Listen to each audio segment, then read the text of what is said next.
As someone who grew up in Texas and has family in the Houston area, I've been overwhelmed by the devastation that's unfolded from Hurricane Harvey. The images are all-consuming and gut-wrenching. And yet, in the midst of that devastation and horror, images of heroes have emerged as well.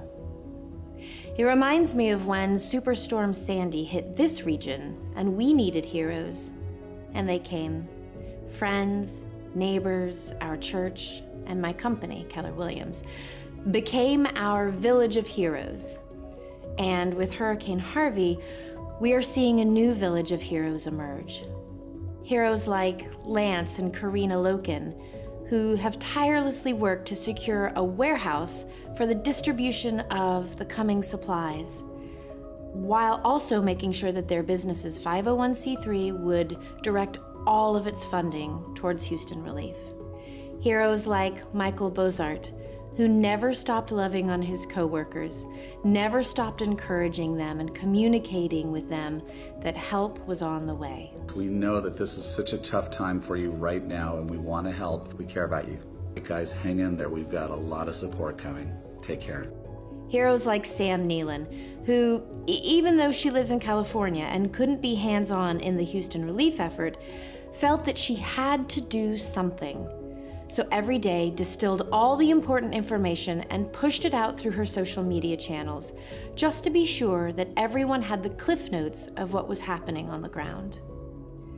Then there's heroes like Dirk Van Renan, who spent all day, every day, out in a kayak and then in a flat-bottom boat, saving people, extracting them from their flooded homes and bringing them to safety. And now has gone back to those same neighborhoods once the water receded and started pitching in and helping out with the cleanup efforts.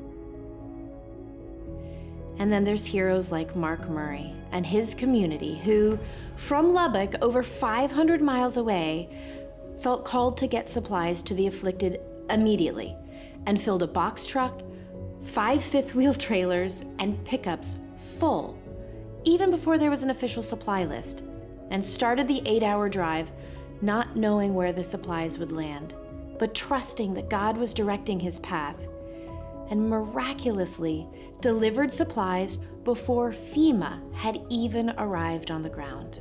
FEMA's really not here yet because the road just opened up. There's no power, there's no water, there's nothing here except for just broken homes and just broken lives. But everything they're asking for is everything we have.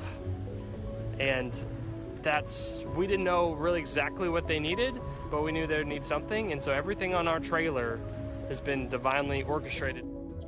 All these particular heroes have one thing in common, and that's Keller Williams. They're all Keller Williams associates.